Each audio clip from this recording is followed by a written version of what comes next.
Welcome back to Bindu's vlog. ಎಲ್ಲರೂ ಹೇಗಿದ್ದೀರಾ? ಎಲ್ಲರೂ ಆರಾಮಾಗಿದ್ದೀರಾ ಅಂತೇಳಿ ಅಂದ್ಕೊಳ್ತಾ ಇದ್ದೀನಿ. ಇನ್ನು 2 ಡೇಸಲ್ಲಿ ಹಬ್ಬ ಇದೆ. ಆದಷ್ಟು ಬೇಗ ತಿಂಡಿಗಳೆಲ್ಲ ಮಾಡ್ಕೊಂಬೇಡ ಅಂತೇಳಿ ಅಂದ್ಕೊಂಡಿದ್ದೀನಿ. ಇವತ್ತು ನಾನು ರವೆ ಉಂಡೆ ಹಾಗೆ ಕೋಡ್ಬೇಳೆ ಅಥವಾ ಚಕ್ಲಿ ಎರಡರಲ್ಲಿ ಒಂದು ಮಾಡೋಣ ಅಂತೇಳಿ ಅಂದ್ಕೊಂಡಿದ್ದೀನಿ. ಆದಷ್ಟು ಬೇಗ ಮಾಡಿ ಮುಗಿಸ್ಬೇಕು. ಆಲ್ರೆಡಿ ಟೈಮ್ ಇವಾಗ 3:30 ಆಗ್ತಾ ಇದೆ. ಒಂದು 6 o'clock ಒಳಗೆಲ್ಲ ಮುಗಿಸ್ಬೇಕು ಅಂದ್ಕೊಂಡಿದ್ದೀನಿ. ಬನ್ನಿ ರೆಸಿಪಿ ಹೇಗಾಗುತ್ತೆ ಅಂತ ನೋಡಿ. ಈ ಲಾಗ್ನ ಕಂಪ್ಲೀಟ್ ಆಗಿ ನೋಡಿ. ಇಷ್ಟ ಆದರೆ ಪ್ಲೀಸ್ ಒಂದು ಲೈಕ್ ಮಾಡಿ, ಹಾಗೆ ನಿಮ್ಮ ಅನಿಸಿಕೆನ ಕಮೆಂಟ್ ಮೂಲಕ ತಿಳಿಸಿ. ಹಬ್ಬಕ್ಕೆ ಪರ್ಚೇಸ್ ಮಾಡಿರೋ ಸ್ಯಾರಿನ ಆದರೆ ಈ ಲಾಗಲ್ಲಿ ಆ್ಯಡ್ ಮಾಡ್ತೀನಿ. ಇಲ್ಲ ಅಂತ ಹೇಳಿದ್ರೆ ನಾನು ನೆಕ್ಸ್ಟ್ ಲಾಗಲ್ಲಿ ಖಂಡಿತ ನಾನು ತೋರಿಸ್ಕೊಡ್ತೀನಿ. ನೋಡ್ಕೊಂಡು ಬರೋಣ ಯಾವ ರೀತಿ ಮಾಡ್ತೀನಿ ಅಂತೇಳಿ. ತುಂಬ ಸಿಂಪಲಾಗಿ ಮಾಡ್ತೀನಿ. ತುಂಬ ರುಚಿಯಾಗಿ ಸಿಂಪಲಾಗಿ ಹೇಗೆ ಮಾಡೋದು ಅಂತೇಳಿ ತಿಳಿಸ್ಕೊಡ್ತೀನಿ. ಬನ್ನಿ ಮೊದಲು ರವೆ ಉಂಡೆ ಮಾಡ್ಕೊಳ್ಳೋಣ ಅಂತೇಳಿ ಮಾಡ್ಕೊಳ್ತಾ ಇದ್ದೀನಿ. ಲಾಸ್ಟ್ ಟೈಮ್ ನಿಮಗೆ ತುಪ್ಪ ತೋರಿಸಿದ್ನಲ್ಲ, ನಾನಿವಾಗ ಅದೇ ತುಪ್ಪ ಬಳಸ್ತಾ ಇರೋದು, ಹೋಮ್ ಮೇಡ್ ತುಪ್ಪ. ಇನ್ನು 3 ಟೇಬಲ್ ಸ್ಪೂನ್ ತುಪ್ಪಕ್ಕೆ ನಾನು 1 ಬಟ್ಲು ರವೆ ಹಾಕ್ಕೊಂಡು ಚೆನ್ನಾಗಿ ಹುರ್ಕೊಳ್ತಾ ಇದ್ದೀನಿ. ಅದಾದಮೇಲೆ ಅದೇ ಬಟ್ಲಲ್ಲಿ ನಾನು ಸಕ್ಕರೆನ ಪುಡಿ ಮಾಡಿ ಇಟ್ಕೊಂಡಿದ್ದೆ, ಅದನ್ನು ಕೂಡ ಆ್ಯಡ್ ಮಾಡ್ಕೊಳ್ತಾ ಇದ್ದೀನಿ. ಚೆನ್ನಾಗಿ ಹುರಿಬೇಕು, ಇಲ್ಲ ಅಂತಂದರೆ ತಿನ್ಬೇಕಾದ್ರೆ ಅಷ್ಟೊಂದು ರುಚಿ ಅಂತ ಅನಿಸಲ್ಲ. ಚೆನ್ನಾಗಿ ಹುರ್ಕೊಂಡ್ಮೇಲೆ ಅದನ್ನು ಒಂದು ಶಿಫ್ಟ್ ಮಾಡ್ಕೊಳ್ಳಿ, ಒಂದು ಬೇರೆ ಪಾತ್ರೆ ಶಿಫ್ಟ್ ಮಾಡಿಕೊಂಡು ನೆಕ್ಸ್ಟ್ ಅದೇ ಪಾತ್ರೆಯಲ್ಲಿ ನಾನು ಕೊಬ್ಬರಿ ಹಾಕ್ಕೊಂಡು ಹುರಿತಾ ಇದ್ದೀನಿ. ಇದು ಕೂಡ ಮನೇಲಿ ಮಾಡ್ಕೊಂಡಿರುವ ಕೊಬ್ಬರಿ ಪುಡಿನೇ. ತೆಂಗಿನಕಾಯಿನ ಒಣಗಿಸ್ಬಿಟ್ಟು ಕೊಬ್ಬರಿ ಮಾಡಿ ಅದಾದಮೇಲೆ ನಾವು ಕೊಬ್ಬರಿನ ಪುಡಿ ಮಾಡಿ ಇಟ್ಕೊಂಡಿದ್ದೀವಿ. ಇದನ್ನು ನೀವು ಸಾಂಬಾರಿಗೆಲ್ಲನೂ ಉಪಯೋಗಿಸ್ಬೋದು, ಹೋಮ್ ಮೇಡೇನೆ. ಇನ್ನು ಅದನ್ನು ಕೂಡ ಚೆನ್ನಾಗಿ ಹುರ್ಕೊಂಡ್ಮೇಲೆ ನಾನು ಬಾಣಲೆಯಲ್ಲಿ ಹಾಕ್ಕೊಳ್ತಾ ಇದ್ದೀನಿ. ಇನ್ನು ಇವಾಗ ಹುರ್ಕೊಳೋದೆಲ್ಲ ಆಗಿದೆ. ಇವಾಗ ಇದಕ್ಕೆ ಹಾಲು ಕಾಸ್ಕೊಂಡ್ಬಿಟ್ಟು ಹಾಕಿ ಬಿಸಿ ಬಿಸಿ ಉಂಡೆ ಕಟ್ಟೋದಷ್ಟೇ.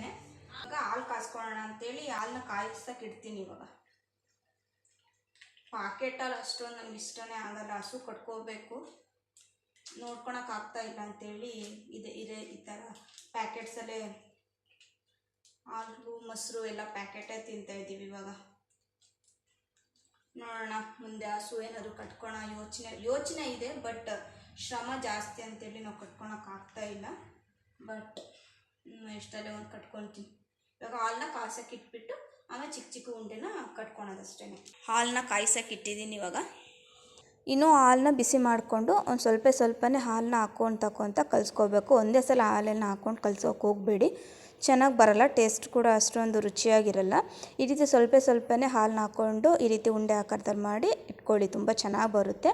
ಇನ್ನು ನಾನು ಡ್ರೈ ಫ್ರೂಟ್ಸ್ ಏನೂ ಹಾಕಿಲ್ಲ, ನೀವು ಬೇಕಾದರೆ ಆ್ಯಡ್ ಮಾಡ್ಕೊಳ್ಳಿ, ಇನ್ನೂ ರುಚಿಯಾಗಿರುತ್ತೆ. ನೋಡಿ ತುಂಬ ಚೆನ್ನಾಗಿ ಬಂದಿದೆ ರವೆ ಉಂಡೆ ಮಾತ್ರ. ನೀವು ಕೂಡ ಇದನ್ನು ಟ್ರೈ ಮಾಡಿ ನನಗೆ ಹೇಳಿ. ಇನ್ನು ಕೋಡ್ಬೇಳೆ ಮಾಡ್ಕೊಳ್ಳೋಣ ಅಂತೇಳಿ ಮಾಡ್ಕೊಳ್ತಾ ಇದ್ದೀನಿ. ಈ ಹಿಟ್ಟು ಏನಂತ ಹೇಳಿದ್ರೆ ಮನೇಲಿ ಎಲ್ಲ ರೆಡಿ ಮಾಡಿ ಇಟ್ಟಿದ್ರು ಅಮ್ಮ. ಇದಕ್ಕೆ ಏನೇನು ಬೇಕೋ ಎಲ್ಲನೂ ಹಾಕಿ ರೆಡಿ ಮಾಡಿ ಇಟ್ಟಿದ್ರು. ಹಾಗಾಗಿ ನಾನು ಅದನ್ನಷ್ಟೇ ಉಪಯೋಗಿಸ್ಕೊಂಡು ಅದಕ್ಕೆ ಸ್ವಲ್ಪ ಉಪ್ಪು ಖಾರ ಎಲ್ಲನೂ ಹಾಕೋಗಿದ್ರು, ಏನೂ ಇರಲಿಲ್ಲ. ಜಸ್ಟ್ ಇದಕ್ಕೆ ಬಿಸಿ ಎಣ್ಣೆ ಹಾಕ್ಕೊಂಡು ಸ್ವಲ್ಪ ನೀರು ಹಾಕ್ಕೊಂಡು ಕಲಿಸ್ಕೊಂಡೆ ಅಷ್ಟೇ. ನೋಡಿ ಈ ಥರ ಎಣ್ಣೆನ ಕಾದ್ಮೇಲೆ ಹಾಕ್ಕೋಬೇಕು, ಇಲ್ಲ ಬೆಣ್ಣೆನೂ ಹಾಕ್ಕೋಬೋದು. ಬೆಣ್ಣೆನೂ ಅಷ್ಟೇ ಸ್ವಲ್ಪ ಕಾಯಿಸ್ಬಿಟ್ಟು ಈ ರೀತಿ ಹಾಕ್ಕೊಂಡು ಒಂದ್ಸಲ ಸ್ಪೂನಲ್ಲೇ ಒಂದ್ಸಲ ಚೆನ್ನಾಗಿ ಮಿಕ್ಸ್ ಮಾಡಿ, ಅಂದರೆ ಬಿಸಿ ಕೈ ಸುಟ್ಕೊಂಡ್ಬಿಡ್ತೀರ. ಈ ರೀತಿ ಚೆನ್ನಾಗಿ ಒಂದ್ಸಲ ಮಿಕ್ಸ್ ಮಾಡಿ ಅದಾದಮೇಲೆ ನೀವು ನೀರು ಹಾಕ್ಕೊಂಡು ಸ್ವಲ್ಪ ಚೆನ್ನಾಗಿ ನಾದ್ಕೋಬೇಕು. ಚೆನ್ನಾಗಿ ನಾದಬೇಕು, ಅವಾಗೇನೆ ಕೋಡ್ಬೇಳೆ ಚೆನ್ನಾಗಿ ಬರೋದು. ಸುಮ್ಮನೆ ಕಲಸಿಟ್ರೆ ಅಷ್ಟೊಂದು ಚೆನ್ನಾಗಿ ಬರಲ್ಲ. ಅದು ಸ್ವಲ್ಪ ಚೆನ್ನಾಗಿ ನಾದ್ಬಿಟ್ಟು ಒಂದು ಸ್ವಲ್ಪ ಟೈಮ್ ಅದನ್ನು ನೆನೆಯೋಕ್ಕೆ ಬಿಡಬೇಕು. ಅಟ್ಲೀಸ್ಟ್ ಏನಿಲ್ಲ ಅಂತೇಳಿದ್ರು 2 ಅವರ್ ಇದನ್ನು ಚೆನ್ನಾಗಿ ನೆನೆಯೋಕ್ಕೆ ಬಿಡಬೇಕು. ಅದಾದಮೇಲೆ ಸ್ವಲ್ಪ ಇದಕ್ಕೆ ಮೇಲ್ಗಡೆ ಎಳ್ಳು ಹಾಗೆ ಸ್ವಲ್ಪ ಜೀರಿಗೆನ ಹಾಕಿ ಇನ್ನೊಂದು ಸಲ ಚೆನ್ನಾಗಿ ಅದನ್ನು ಮಿಕ್ಸ್ ಮಾಡಿ ಎತ್ತಿಡ್ತಾ ಇದ್ದೀನಿ. ಇವಾಗ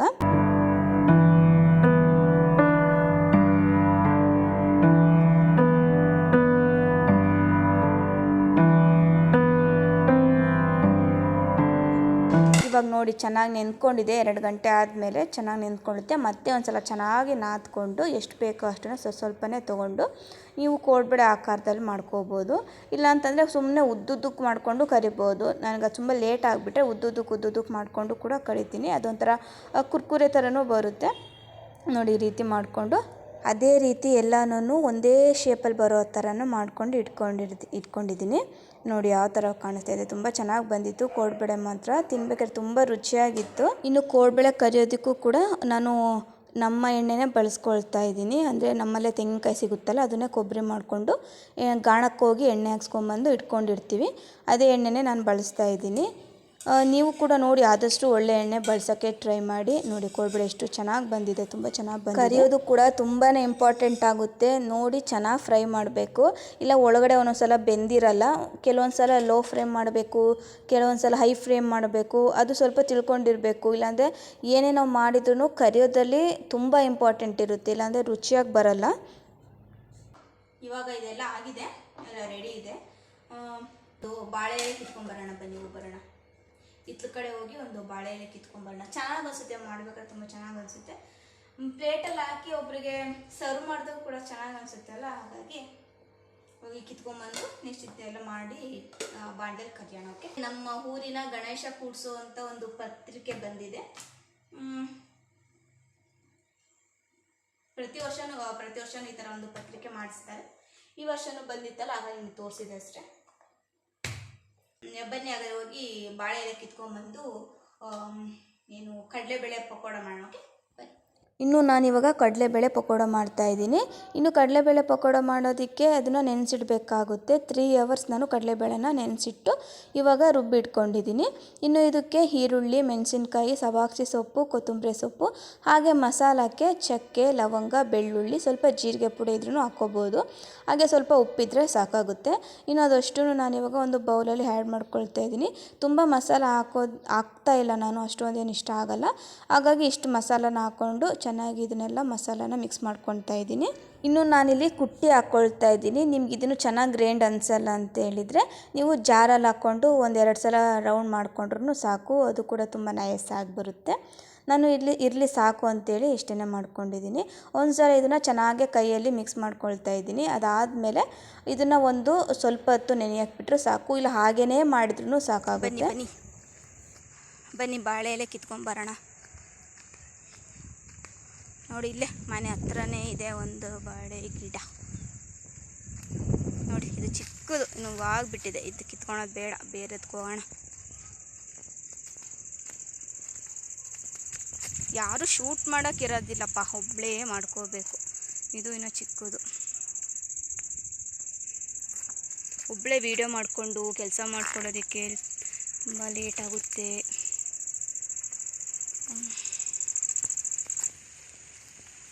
ಓಕೆ, ಇಲ್ಲೇ ಒಂದು ಕಿತ್ಕೊತೀನಿ ಯಾವುದೋ ಒಂದು.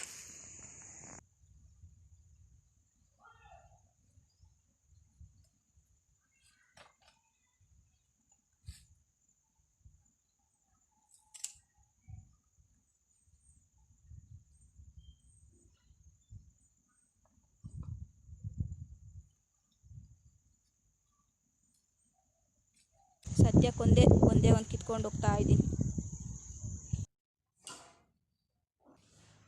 ಬಾಳೆ ಎಲೆ ಕಿತ್ಕೊಂಡು ಬಂದಿದ್ದೀನಿ. ಇವಾಗ ಇದನ್ನು ಕಟ್ ಮಾಡಿ ಪಕೋಡ ಮಾಡೋಣ. ಓಕೆ, ಲೇಟ್ ಆಗ್ತಾ ಇದೆ. ಲೇಟ್ ಆದರೆ ಏನು ಗೊತ್ತಾ, ವಿಡಿಯೋ ಕ್ಲಾರಿಟಿ ಕೂಡ ಬರಲ್ಲ, ನಿಮಗೂ ನೋಡೋದು ಬೇಜಾರನೂ ಅನಿಸುತ್ತೆ. ಅದೇ ನನಗೊಂದ್ಸಲ ಬೇಜಾರಾಗುತ್ತೆ. ಬೆಳಿಗ್ಗೆ ಆದರೆ ಶೂಟ್ ಮಾಡ್ಕೋಬೋದು, ತುಂಬ ಕೆಲಸ ಇರುತ್ತೆ. ಈವ್ನಿಂಗ್ ಟೈಮ್ ಸ್ವಲ್ಪ ಕೆಲಸ ಕಡಿಮೆ, ವಿಡಿಯೋ ಕ್ಲಾರಿಟಿ ಬರಲ್ಲ, ಈ ಥರ ಆಗುತ್ತೆ ನನಗೆ. ಓಕೆ, ಬೇಜಾರು ಮಾಡ್ಕೊಬೇಡಿ ಆಯಿತಾ. ಈ ರೀತಿ ಚಿಕ್ಕದಾಗಿ ಕಟ್ ಮಾಡಿಕೊಂಡು ಈ ಥರ ತಟ್ಕೊಂಡು ಮಾಡೋಣ ಅಷ್ಟೇ. ಹಾಗೆ ಸಿಂಪಲ್ಲಾಗಿ ಇವತ್ತು ಚಿತ್ರಾನ್ನ ಮಾಡೋಣ ಊಟಕ್ಕೆ ಅಂತೇಳಿ ಅಂದ್ಕೊಂಡಿದ್ದೀನಿ. ನೈಟ್ ಡಿನ್ನರ್ಗಾಗಿ ಟಿಫನೇ ಮಾಡ್ತಾಯಿದ್ದೀನಿ. ಟಿಫನೇ ಮಾಡೋಣ ಅಂತೇಳಿ ಮಾಡ್ತಾಯಿದ್ದೀನಿ. ಲೇಟ್ ಆಗಿಬಿಟ್ಟಿದೆ, ಅಮ್ಮನೂ ಕೂಡ ಬ್ಯುಸಿ ಇದ್ದಾರೆ, ಅವ್ರಿಗೂ ಮಾಡೋಕ್ಕಾಗಲ್ಲ ಇವಾಗ. ಹಾಗಾಗಿ ಸಿಂಪಲ್ಲಾಗಿ ತಿಂಡಿ ಮಾಡಿ ಇಷ್ಟೆಲ್ಲ ಮಾಡಿದ್ದೀನಲ್ಲ, ಊಟ ಮಾಡ್ತಾರೆ. ಇನ್ನು ದೇವ್ರಿಗೆ ಅಂತೇಳಿ, ಅಂದರೆ ಪೂಜೆಗೆ ಅಂತೇಳಿ ಎಲ್ಲ ಎತ್ತಿಟ್ಟಿದ್ದೀನಿ. ಎಷ್ಟು ಬೇಕೋ ಅಷ್ಟೆಲ್ಲ ಎತ್ತಿಟ್ಕೊಂಡು ಇವಾಗ ಊಟಕ್ಕೂ ಅವ್ರಿಗೂ ಕೊಡ್ತಿದ್ದೀನಿ. ಎಲ್ಲರಿಗೂ ಊಟಕ್ಕೆ ಇರ್ತೀನಿ ಇವಾಗ.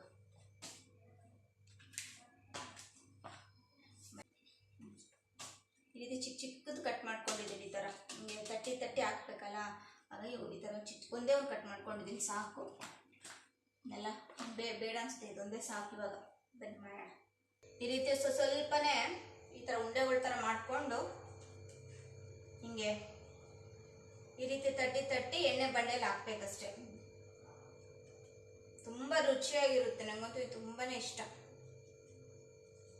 ಎಲ್ಲನೂ ಇಷ್ಟ ಅಂತ ಹೇಳ್ತೀನಿ ಅನ್ಕೊಂಬೇಡಿ ಆಯಿತಾ. ಇಷ್ಟನೇ ನನಗೆ, ತಿನ್ನೋ ತುಂಬ ಕಡಿಮೆ ನಾನು. ಈ ರೀತಿ ನೋಡಿ ಎಷ್ಟು ರೌಂಡಾಗಿ ತುಂಬ ಚೆನ್ನಾಗಿ ಬಂದಿದೆ.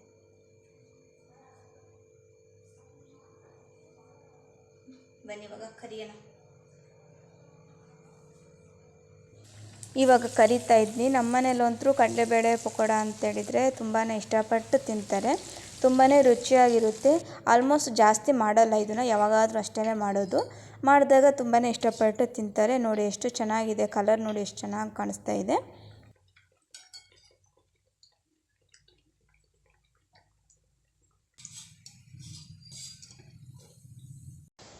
ನೋಡಿ ತುಂಬಾ ಚೆನ್ನಾಗಿ ಬಂದಿತ್ತು, ರುಚಿಯಾಗಿತ್ತು, ಟೇಸ್ಟ್ ಕೂಡ ನಿಜವಾಗ್ಲೂ ಚೆನ್ನಾಗಿತ್ತು. ಇಷ್ಟೇ ಮಾಡಿದ್ದು, ಜಾಸ್ತಿ ತಿನ್ನೋದಕ್ಕೂ ಆಗಲ್ಲಲ್ಲ, ನೈಟ್ ಆಗಿತ್ತು. ಹಾಗಾಗಿ ಮಳೆ ಬರ್ತಾ ಇದ್ದರೆ, ಹನಿ ಬೀಳ್ತಾ ಇದ್ದರೆ ಚೆನ್ನಾಗಿರುತ್ತೆ. ಇವಾಗ ಸಾಕು ಅಂತೇಳಿ ಇಷ್ಟೇ ಮಾಡಿದ್ದು. ಹಾಗೆ ಚಿತ್ರಾನ್ನ ಹಾಗೆ ಪಕೋಡ ಮಾಡಿದೆ. ಉಂಡೆಗಳನ್ನ ತಿನ್ನಿ ಅಂತ ಹೇಳಿದೆ, ಯಾರು ಬೇಡ ಹಬ್ಬ ಆಗಲಿ ಅಂತ ಹೇಳ್ತಾಯಿದ್ರು. ಓಕೆ, ಇವಾಗೆಲ್ಲ ಊಟ ಆಯಿತು, ಎಲ್ರದ್ದು ಊಟ ಆಯಿತು, ಮಲ್ಕೊತಾ ಇದ್ದಾರೆ.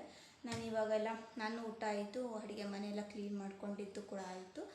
ಇನ್ನೂ 2 ರೆಸಿಪಿಗಳು ಮಾಡೋಣ ಅಂದ್ಕೊಂಡೆ, ಬಟ್ ಲೇಟ್ ಆಗಿತ್ತಲ್ಲ, ಸೊ ನಾಳೆ ನೋಡೋಣ ಅಂತೇಳಿ ಅಂದ್ಕೊಂಡಿದ್ದೀನಿ. ಇದಿಷ್ಟು ಇವತ್ತಿನ ವ್ಲಾಗ್ ಆಗಿತ್ತು. ಐ ಹೋಪ್ ನಿಮಗೆ ಈ ವ್ಲಾಗ್ ಇಷ್ಟ ಆಗಿರುತ್ತೆ ಅಂತೇಳಿ ಅಂದ್ಕೊತಾ ಇದ್ದೀನಿ. ಇಷ್ಟ ಆದರೆ ಪ್ಲೀಸ್ ಒಂದು ಲೈಕ್ ಮಾಡಿ, ಹಾಗೆ ನಿಮ್ಮ ಅನಿಸಿಕೆನ ಕಮೆಂಟ್ ಮೂಲಕ ತಿಳಿಸಿ. ಹಾಗೆ ಇಷ್ಟ ಆದರೆ ಫ್ರೆಂಡ್ಸ್ ಆ್ಯಂಡ್ ಫ್ಯಾಮಿಲಿಗೆ ಶೇರ್ ಮಾಡಿ. ಹೋಗಿ ಬರ್ತೀನಿ, ನಾನು ಮತ್ತೆ ಸಿಗ್ತೀನಿ. ಓಕೆ, ಟೇಕ್ ಕೇರ್, ಬಾಯ್.